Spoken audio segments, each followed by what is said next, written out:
Ele está dando É, entrevistas às rádios. Hoje ele deu uma entrevista a uma rádio e falou sobre o leilão do arroz. É interessante essa aqui. E ele admitiu que o leilão de compra internacional de arroz ele foi anulado por quê? Disse o Lula, por falcatrua de uma empresa. A gente tem, não tem o áudio ainda não, né? Não tem, é só as aspas mesmo que estão na nossa reportagem. O certame foi cancelado após denúncias de que as empresas vencedoras não eram do ramo e não tinham capacidade para realizar a importação. O leilão arrematou 263 mil toneladas de arroz importado e com o objetivo de evitar uma alta de preços, de faltar também, né, de garantir o abastecimento. E depois, a Conab, Companhia Nacional de Abastecimento, constatou que elas não tinham capacidade para entrega e aí acabou anulando o pleito. Em entrevista à Rádio Meio Norte do Piauí, Lula disse, abre aspas, tivemos anulação do leilão porque houve uma falcatrua numa empresa.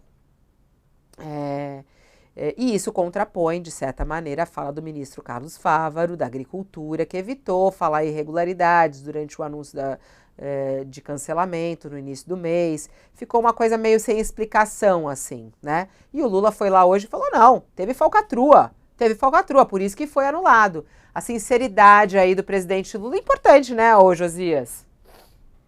é muito importante, Fabiola. Agora, é preciso que essa falcatrua seja elucidada, né? Foi aberto um inquérito da Polícia Federal. O Nery Geller, que era o secretário do Ministério da Agricultura, que foi afastado do cargo, o ministro, o Carlos Fávaro, ele ficou contemporizando, né? Ele pediu para sair, embora não tenha nada contra ele, ele pediu para sair. E depois o Nery Geller falou, não, eu não pedi nada, eu estou sendo exonerado. Até ficou chateado, tentou falar com o ministro no dia lá, não conseguiu. E então tem, de fato, esse leilão foi muito suspeito, né? Porque um ex-funcionário do Nery Geller, que tinha sido deputado, ele como deputado, esse secretário da Agricultura, ele teve lá um assessor que abriu duas empresas que atuaram como intermediadoras nesse leilão de arroz, né? E o governo fez, abriu o leilão, contratou as empresas e não sabia quem é que estava concorrendo. Então a gente tinha um mercadinho especializado em queijo lá do Amapá, tinha uma outra locadora de automóveis de Brasília, quer dizer, empresas que não tinham nada a ver com o ramo da importação de arroz. Então ficou mal posta a situação. Agora, algumas das boas intenções despejadas pelo governo federal nesse dilúvio do Rio Grande do Sul, Fabíola, estão sob o efeito da urucubaca da lei de Murphy.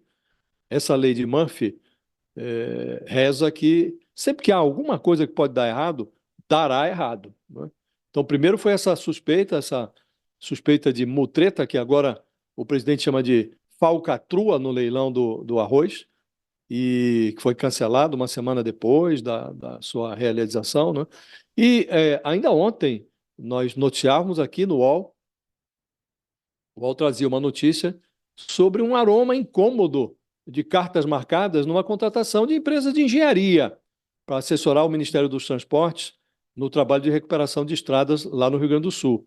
Então, o DENIT, que é o Departamento Nacional de Infraestrutura, que cuida da manutenção de rodovias, convidou ali quatro empresas de engenharia para auxiliá-lo, para acompanhar o trabalho de recuperação dessas rodovias.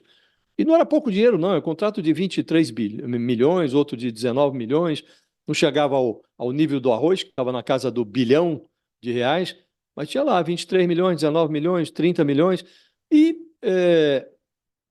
a notícia, eu recomendo a quem não leu que procure e vá ler, a notícia trazia indícios muito nítidos de uma combinação entre as empresas. Eu pego esse pedaço, você pega aquele, e é uma coisa sem licitação, fez-se ali uma tomada de preço, né? Então, é muito importante, como disse, essa urucubaca da lei de Murphy está rondando aí as boas intenções do governo federal em relação ao Rio Grande do Sul. Então, é muito importante que o presidente, com a disposição que teve em relação ao leilão do arroz, preste atenção ao que está acontecendo. Será que não seria o caso também neste episódio aqui que envolve o DENIT, de anular essa tomada de preços, se há indícios tão eloquentes. Nesta semana, no início da semana, esteve o chefe da Casa Civil, o Rui Costa, e o ministro Paulo Pimenta, que era da SECOM e agora é o ministro do Dilúvio, está cuidando lá, acompanhando as ações do governo lá no Rio Grande do Sul. Os dois estiveram no TCU para ver qual é o acompanhamento que o TCU vai fazer, para explicar por que o governo está despejando tanto dinheiro lá no Rio Grande do Sul, como está sendo liberado. Então, isso vai ser submetido ao escrutínio do TCU, a análise dos órgãos de controle. Então, é importante que a gente não seja surpreendido, Fabíola, lá na frente já tem o leilão do arroz, está aí a Polícia Federal. É importante que a gente não seja surpreendido com sucessivos episódios em que a Polícia Federal tenha que ser acionada, num caso em que o governo começou muito bem. O governo Lula começou muito bem, que é reconhecendo que o flagelo gaúcho exige um socorro federal, esse socorro foi providenciado, agora não dá para acontecer coisas parecidas com o que aconteceu durante a pandemia, né? Desviar até dinheiro de respirador. Então, é preciso essa flexibilidade que ocorre na administração pública diante de uma catástrofe, diante da necessidade de realizar gastos emergenciais, convém zelar para que a emergência não vire escândalo. O pessoal pedindo aqui a CPI do arroz. Exagerado, né, Thales? Não precisa de tanto. Mas o reconhecimento de um erro e falar que foi uma falcatrua é muito importante. Agora, como o Josias falou, é preciso explicar o porquê, né? E evitar outras falcatruas, porque essa daí poderia ter ido adiante.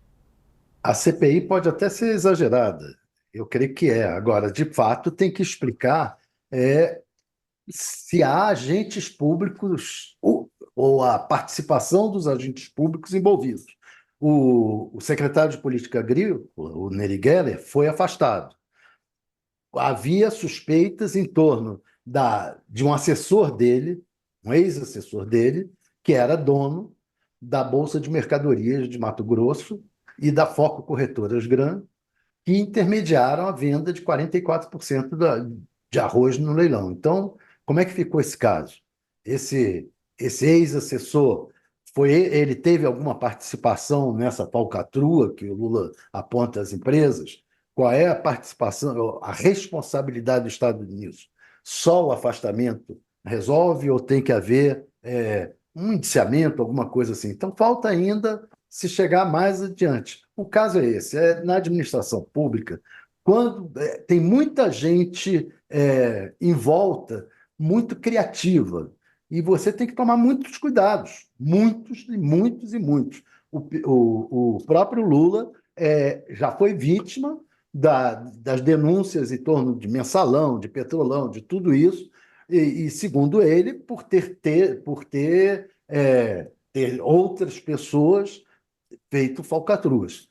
Então, agora que ele está no terceiro governo dele, ele tem que dar prioridade absoluta a cada agente público explicar o envolvimento em qualquer falcatrua que exista. É por isso que eu volto àquela coisa de que cada vez que tiver uma suspeita sobre algum agente público, o Lula devia promover o afastamento temporário desses agentes e depois que o inquérito for feito, que tudo for apurado, se for provada a inocência, volta. A gente tem o caso aí, triste, lastimável, desse ministro Juscelino, que até agora não foi tomada nenhuma providência e nenhuma explicação verossímil foi dada.